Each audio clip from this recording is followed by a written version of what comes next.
scammed online. I've got scammed on tickets. We're doing business, and it's like, yeah, okay, send me that deposit. Okay, nothing. Boom. And then as soon as I did it, like, why did I do that? Something in my spirit. It goes back to our saying, being cheap is expensive. Yeah. Because the minute you try to find a deal, like, oh, I got a deal on this. Oh yeah, send it over and I'll transfer the tickets over to you. Like, wait a minute.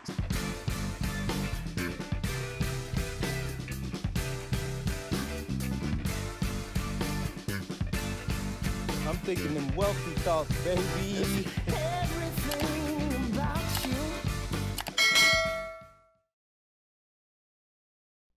What's up, everybody? It's your boy back again, StephenMotivate. I'm here with my co-host.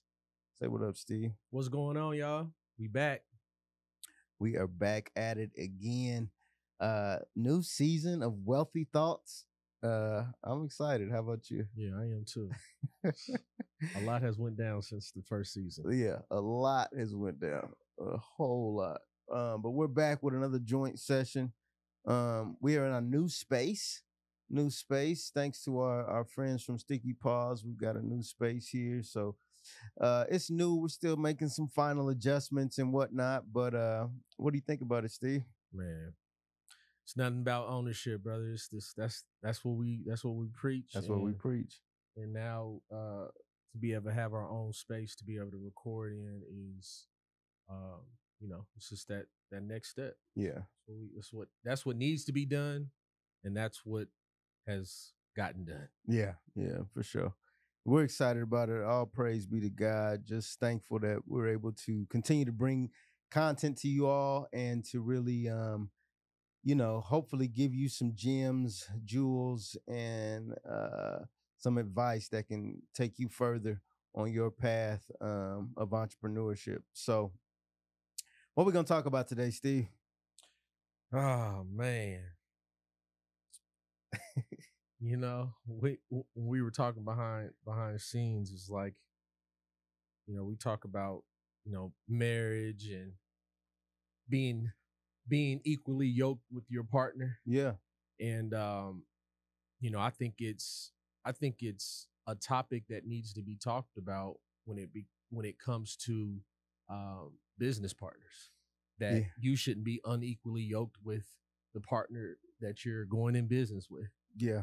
Because when you have these things, your morals and integrity and everything's right here. And if you're dealing with someone who's scumbags, you know what I mean? There's, you're unequally yoked. Absolutely. And I think a lot of people don't talk about that. I think people, get into business with people and not know,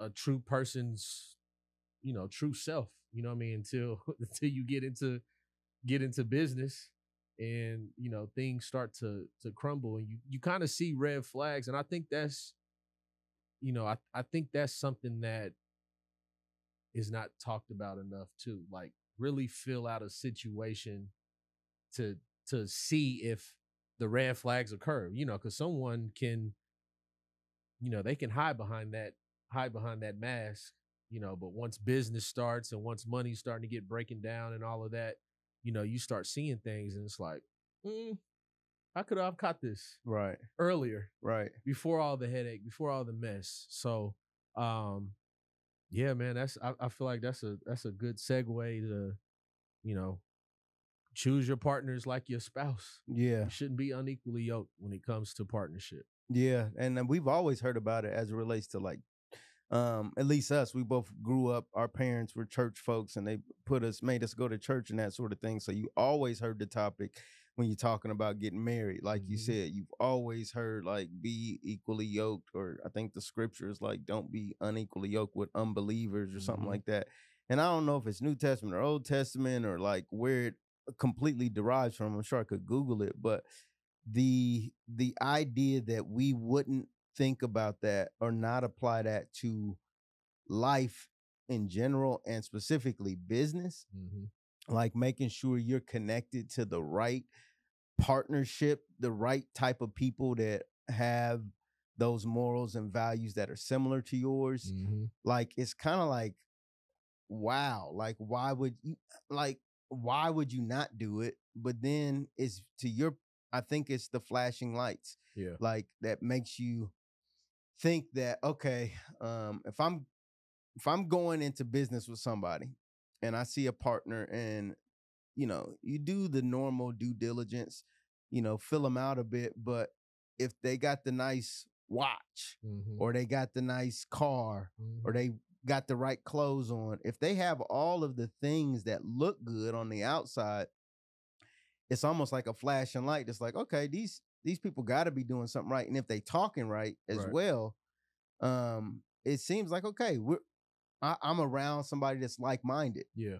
But to your point, it's so much more Yeah. than just those outward things. Yeah, for sure. And even just the talk that Mhm.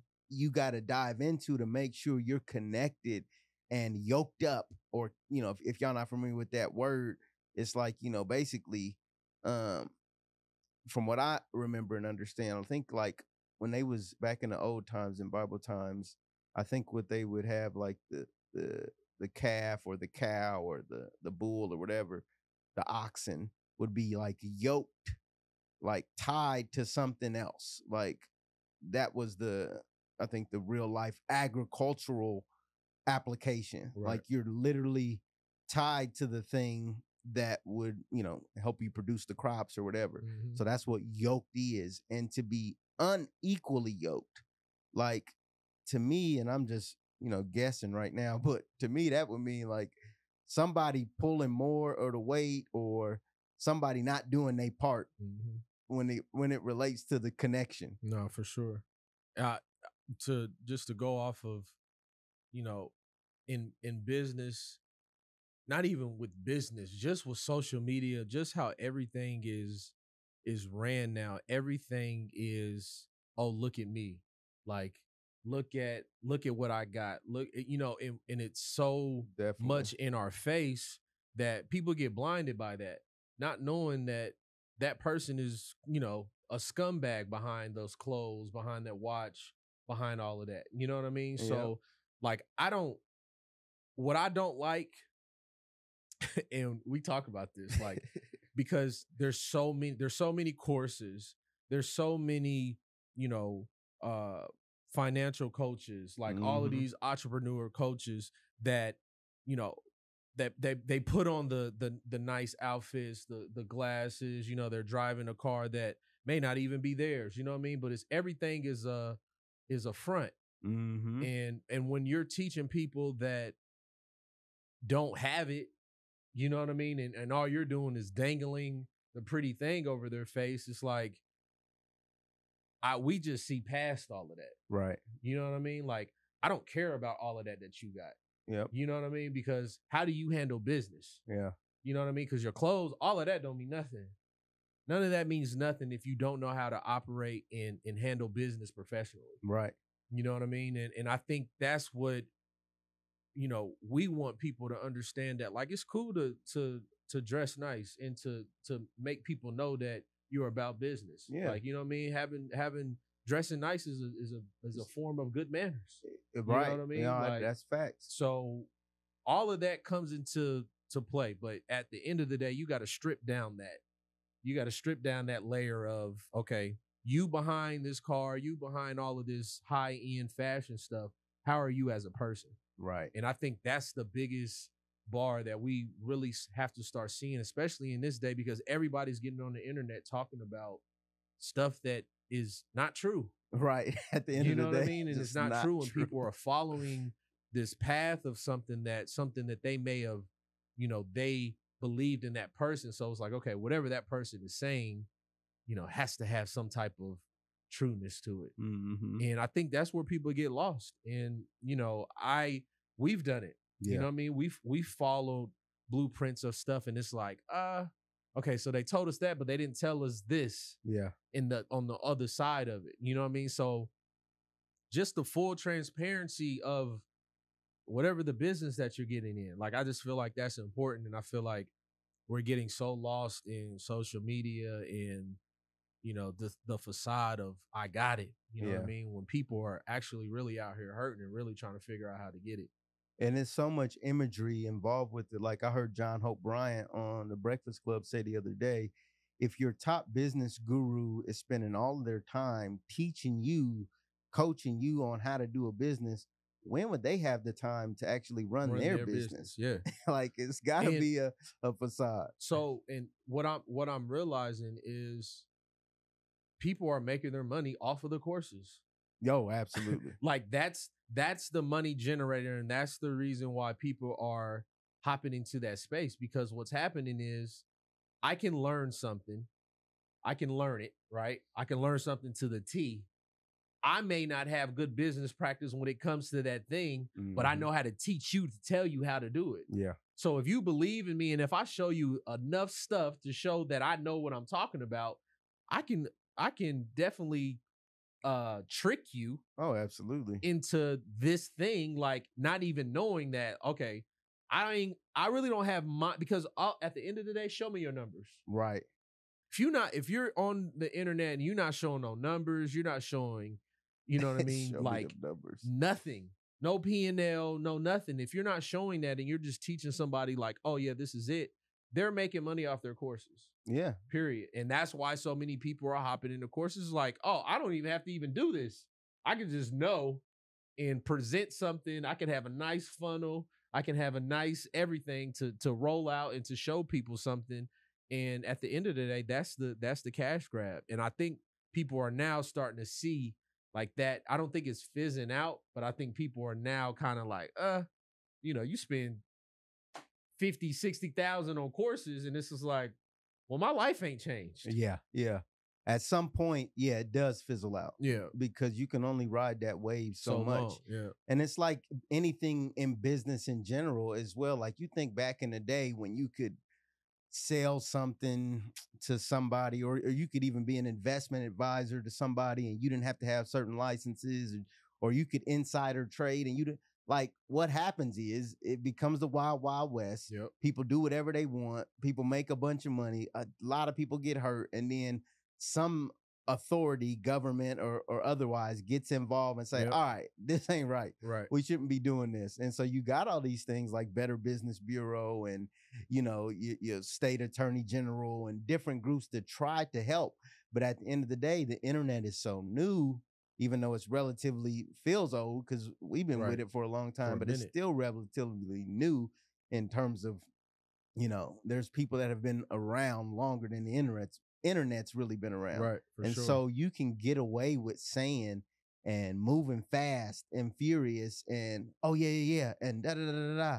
And to your point, not really showing the numbers. And you know what I think is interesting? We spent some time a while ago working on trying to buy businesses and work with mergers and acquisitions. And anytime a company is doing mergers or acquisitions, it's like nothing else to talk about if they can't show the numbers. If they ain't showed you the numbers. How am I buying something? How can I buy into something and I haven't seen the numbers? Yeah. You know what I mean? It's just like, and then when they don't want to give it to you, it's like there's the red flag. There's the red flag. So let's take that as the first point. Point number one: if you want to know how to have good partnerships or how to, because we're not saying that you shouldn't have partners. That's not the point of this. It's not that you can't have partners. That's the name of the game, is to have partners. Yeah, you need partners. Like that you definitely need partnership, especially in areas where you're weak. And I even believe in some cases you need coaching. Mm-hmm. But here's the thing. Number one point you just made is, will they show you the numbers? Mm-hmm. And you might have to figure out what those numbers need to look like based on the industry. But if, I recently got into a situation that turned bad, and my biggest regret when I look back through it all is like, why did I not dig into the numbers? Like, let me see the bank account. Let me see your financial statements. Mm-hmm. And yeah, those things can be doctored too, but at least that's just at least the first. It's like a guiding thing. Like if you're going to try to find good partners, ask for the numbers. And even if you're going to try to find good coaches, ask for the numbers. How many people have you helped? Right. How many people that's run through your program? People will say 10,000 people have been through our program. I've done 10,000 people's credit. No, you haven't. Well, how many of those 10,000 have actually, succeeded with your thing? Was it 3? 3 for 10,000? No, it's all 10,000. All 10,000 have been great. Every 10,000 of them, happy customer. Like, it's like, come on, bro. Like, what's your retention rate? How many people are still with you? Because it's easy to sell somebody something once. For sure. What about the second time? So, again, this, I think, is point number 1. Ask for the numbers. And to your other, and along those same lines, if they don't show you the numbers, that's a red flag. 100%. Because why can't you show me the numbers? And a lot of people, they're like, oh, I don't want you in my business. Well, if we're getting into business, or if I'm trying to buy this business off of you, I need to know that. I need to be able to see the numbers.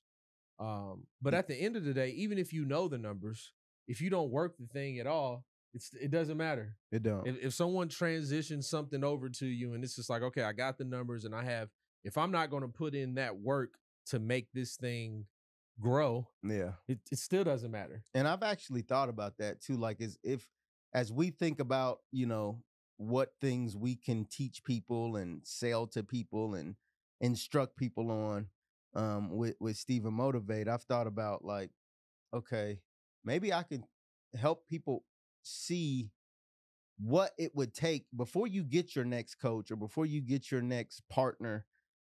You have to think about what it's going to take work-wise and time-wise. That's the only thing I don't like. I've had some I've spent money on courses and stuff like that.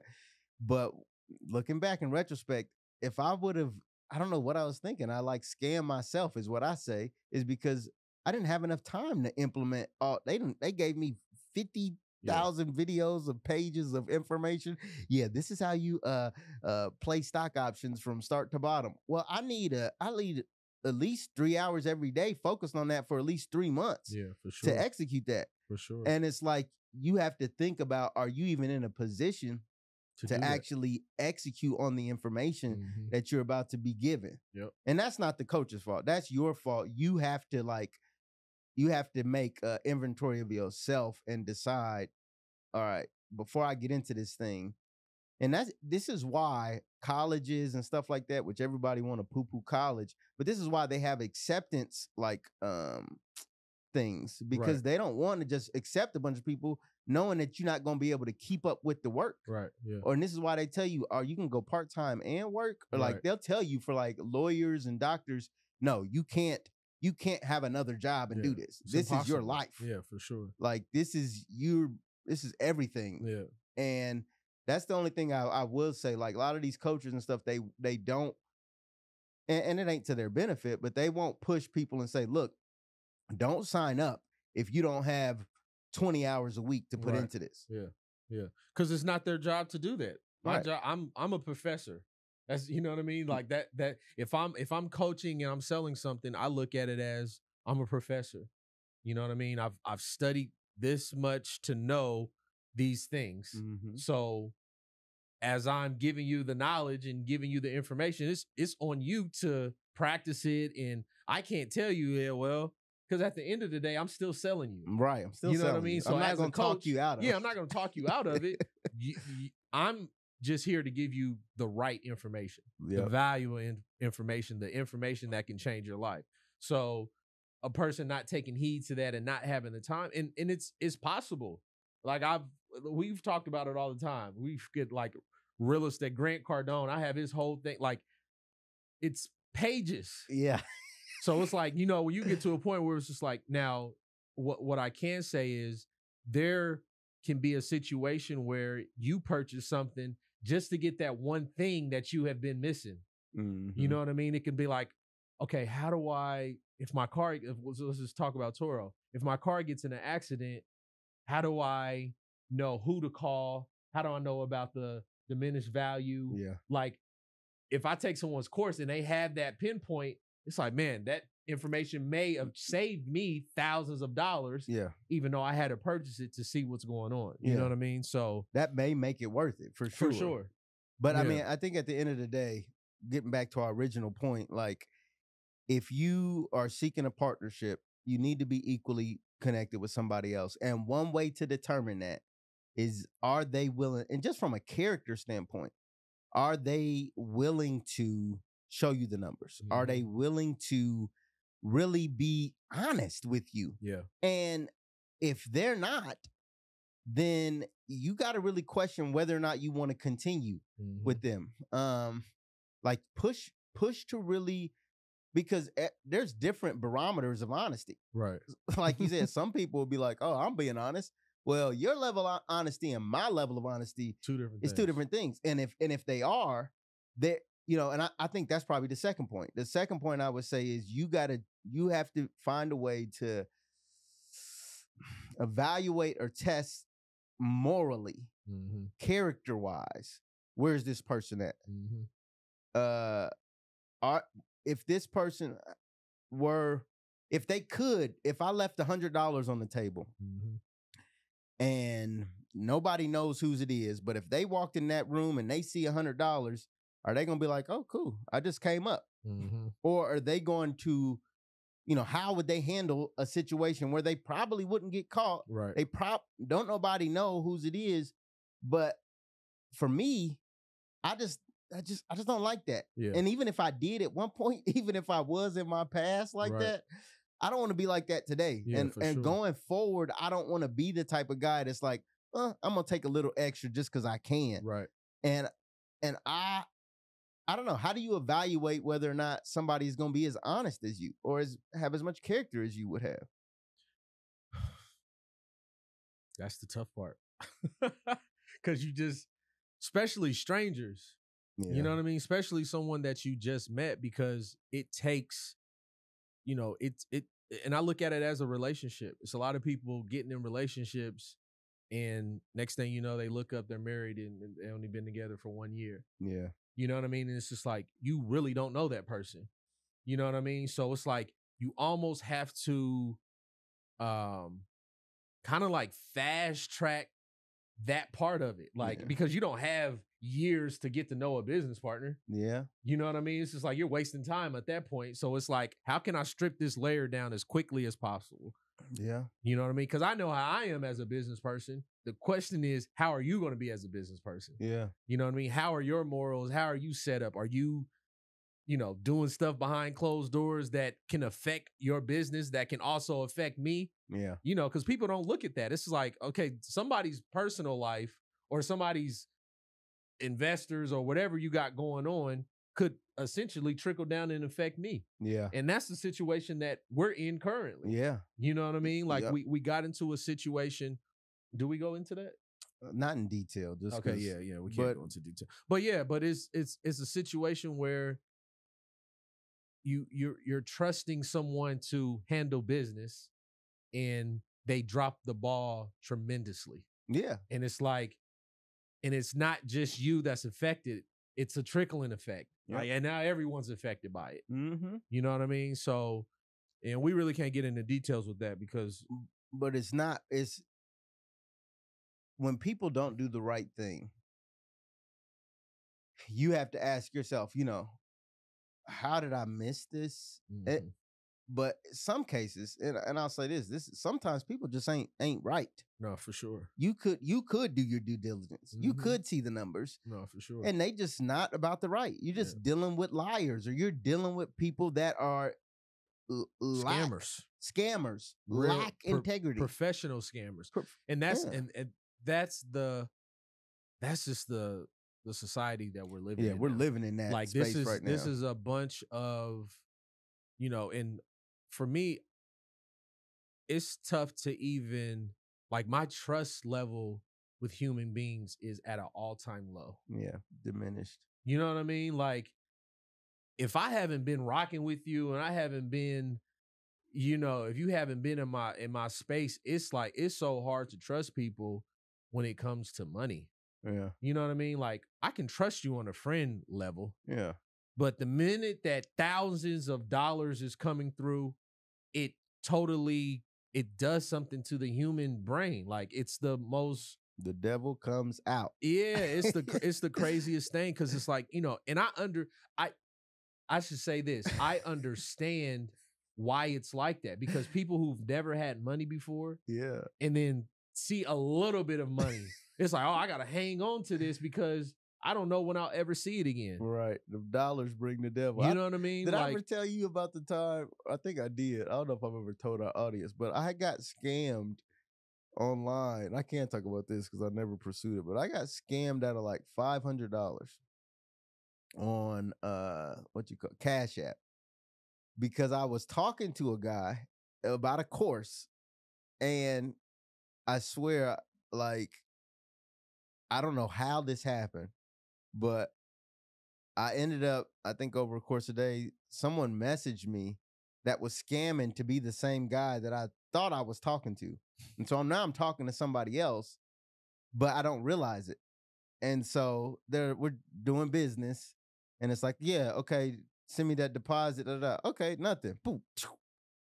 And then as soon as I did it, like, why did I do that?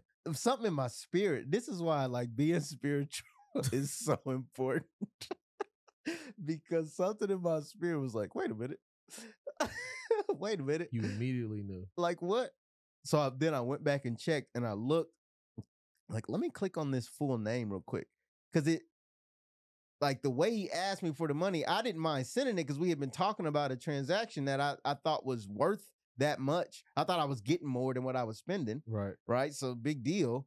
But then I clicked on the name, and at the end of the end of the handle, I think it was on Instagram or somewhere, it was something that didn't look right, like a couple extra numbers or something. You know, it'd be the same name. That's how. And then it'd be like 357. It's like because they all the way over in Pakistan in a little cubicle, calling and scamming people 100 times, and it happens. Oh man, the scamming is. I've got scammed on tickets. Yeah. Like sports tickets. Oh yeah. Yeah. Like that's the biggest. And it's like, oh, you're trying to find, and it goes back to our saying, being cheap is expensive. Yeah. Because the minute you try to find a deal, like, oh, I got a deal on this. Oh yeah, send it over and I'll transfer the tickets over to you. Like, wait a minute. So how? So I'm gonna send you this, and then I have to pray and hope that you send me the ticket. I'm talking about, boys, send it as soon as you send that money over, bro. They are ghosts. Never hear from them again. It's like, how did I get scammed buying Indiana Fever tickets? Like, this is crazy. But the point I think is like, okay, one, you gotta ask for the numbers. Mm-hmm. Two, some people just ain't about the right. I think that was number two. Yeah. Right. Some people just ain't about the right. And that's something you got to deal with. But three, I think as it relates to trying to measure somebody's character, measure somebody's, how are you really gonna be? I think one thing as I reflect on what we talk about is you have to slow walk it. Even though sometimes business loves speed, yeah, for sure. Success loves speed. You hear that, and it is true in a sense. But you can also get scammed under that. Success also loves scams love speed too. Scam loves speed too. Yeah, hurry up and send me that because I got another customer that's waiting on me. You know, but yeah, that. I just think that you have to be so well versed in whatever it is that you're doing that those red flags should occur. Like if I know my business inside and out, when I go to partner with someone else, it's like, okay, this is what it is. Yeah. I shouldn't be falling into this trap. No. And I think you actually have to move slowly. I think that's my point. You have to try to slow walk some things, especially with strangers. And even sometimes with people, like, okay, for instance, let's say somebody wants to rent a car from me, and they claim they rented a car from me on TURO. I get this all the time. They rented a car on TURO, and then they're like, "Hey, I rented from you on TURO, but I want to work with you directly." Okay, that's cool. You rented one time with me. Let me see if you can rent a few more times on TURO first. Then we'll take that. Then we'll look at this other private step, because I need to see how you return that car on TURO, how you act on TURO when you go over the miles. And so I'm very hesitant to this day to do anything privately, because that's when people switch up. Yep. You lose all of the protection that you would have had through going through the platform, and now you want to deal with me directly, but I don't know you that well. Right. And this is a $90,000 car. This is an $80,000 car. And, we just don't have enough experience, especially now that I've been through so much. It's like, you know what? I I'd don't wanna rather do not. it. Yeah. Because I want to know you for some years. Yeah. I want to have met your wife. Before I'm going to let you take a $80,000 piece of equipment and rent it from me. And you can say, oh, you just use their insurance and all that. But people are scamming. Yeah. Like they'll give you insurance, and Or before fake you know insurance, it, it's not real. Or you call and the next day it gets canceled. Yeah. It's like, there's too many variables in that space. And literally in the car space, we've literally seen it all. We've seen it and heard so there is no, there's you have to trust your gut. Yeah. Anytime I was ever doing a private ride, I went with trusting my gut. Yeah. Because you can get lost in the money. Like, oh, you're gonna give me $5,000 for the month? Cool, let's do it. Yep. But then it's just like, okay, if I do give you that $5,000, but you bring my car back with $20,000, $30,000 worth of damage, was it worth it? Yep. You know what I mean? So, you have to trust your gut in business, especially in this space, because we're literally hand in hand with strangers every day. Yep. Unless you're a returning customer, you're a stranger. You know what I mean? So, and at the end of the day, TURO just gives you that platform to be safe. Anything you do outside of that, is a gamble. It's a gamble. It's a risk. I was trying to find the statistic. There's something like there's 1,000+ nerve endings in your gut. Like your gut is literally like your second brain. I read a book on this a long time ago, but trusting your gut is super important. And then referring back to the spiritual stuff, if you're a spiritual person, if you believe in that sort of thing, you also have like another spidey sense. You got like the Holy Spirit to give you guidance on, should I do this and should I not? But I mean, even still, I've thought I've prayed. I thought I did the right thing. I thought I was trusting my gut, and I still, have connected or done business with the wrong people before. And I think that's just life. Yeah, sometimes you know what I mean, because at the end of the day, facts. If I'm trying to level up, if I'm trying to go forward, you're going to run into people that are trying to block you from that. Yeah. And I think that's where we kind of ran into. It's just like, okay, now this is that next level of us being able to step back, hands off. We can focus on, Diamond Shine. We can focus on St. James. We can focus on music. Like that whole pushing that whole thing. But then, here you have this, disguise of a devil that comes in and says, oh yeah, I can do this. And now now it's just like, man, now I got to hop over these hurdles just to fix what they messed up. But I just think that that's just part of the lesson. You know what I mean? I just feel like that's just part of, number one, our story. You know what I mean? Because we have a hell of a story. Yeah. When it comes to making money, when it comes to, the decision makings that we've made, like, you just know that, we're doing the right thing. And we're not doing wrong by people. So we know that at the end of the day, we're only going to continue to be blessed no matter what hurdles and stuff gets in our way. Because we know, talk, like, when you get down and you figure out, like, what is happening, like, why is all of these, and it's just it's going to that next, it's just going to the next level. Just the headache that we had purchasing the cars. Getting into that was just like, man, why is it so hard to do this? Why is it so hard to do that? And then you get in it, it's like, oh, okay, it's cool. Yeah. Now it's just like, oh, okay, well, now we got more. And now, you know what I mean? It's just, it's a trickling effect of the level up. Yeah. The level up is definitely a devil up every time you level up. For sure. And it's like, it's something trying to block you. And, it's not for everybody, but if you have this in you, then if you wake up thinking about it, if you go to sleep thinking about it, it's just in you, and you're gonna go after it. And like you said, it's just sometimes like the trials and tribulations that you go through is part of the story. It's another chapter in the book, and new levels, new devils. Exactly. And I don't want it to be, I don't want other people to go through this if they don't have to, but if you do find yourself in it, know that you're not alone, or this is not unfamiliar territory for people who've maybe walked this path before you. For the other entrepreneurs or people that are out there, when you start facing tough stuff in entrepreneurship, and you messed around and then got with the wrong partner, because it happens, and it happens more times than you think. For some reason, it's because people scam me. Some, it's just that seasons change, times change. In one season, this was probably a great partner for you, but now you got kids and you got a family and you got different goals, and you moving around, and things change, and people are not, one partner in one season may not be the best partner in another season. Like you said earlier, like this is like a marriage. So, the thing about this, you are yoking up with somebody, you connecting up with somebody. So you have to really think through, all right, how well do I really, really, really know this person? And if there's a way to get out of it, unscathed or easily, where you see it's not going in the right direction, try to get out of it, and move on, because maybe that season is over. But the best advice is, if you can, trust in your gut, looking for the things we talked about today.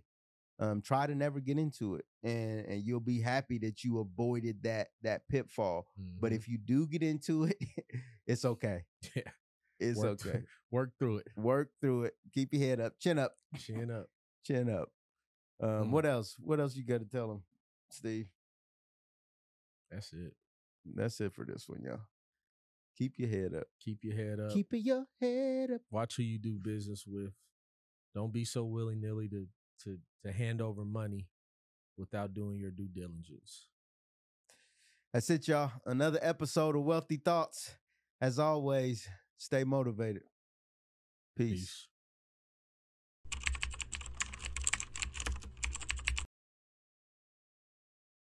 If I could just stay in focus, I can get to that plan. What is the vision for what this is doing?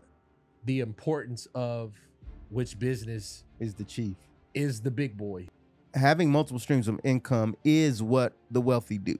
They certainly do that, but they don't start that way. Right. Many times they start with one stream and then it builds into multiple. Wealthy Thoughts is all about getting your mindset right, framed on the right type of thinking in order to build wealth, build generational wealth. Now, I didn't come up off no money. I did this with my parents. Like, this is not we inherited some money at all. I saved up. I kind of have a hard time of embracing that at times, because it's like, I should be way further ahead than what I am. Keep this tilt in here, because how do you think this impacted your fatherhood? New season of Wealthy Thoughts, and a new season of my life.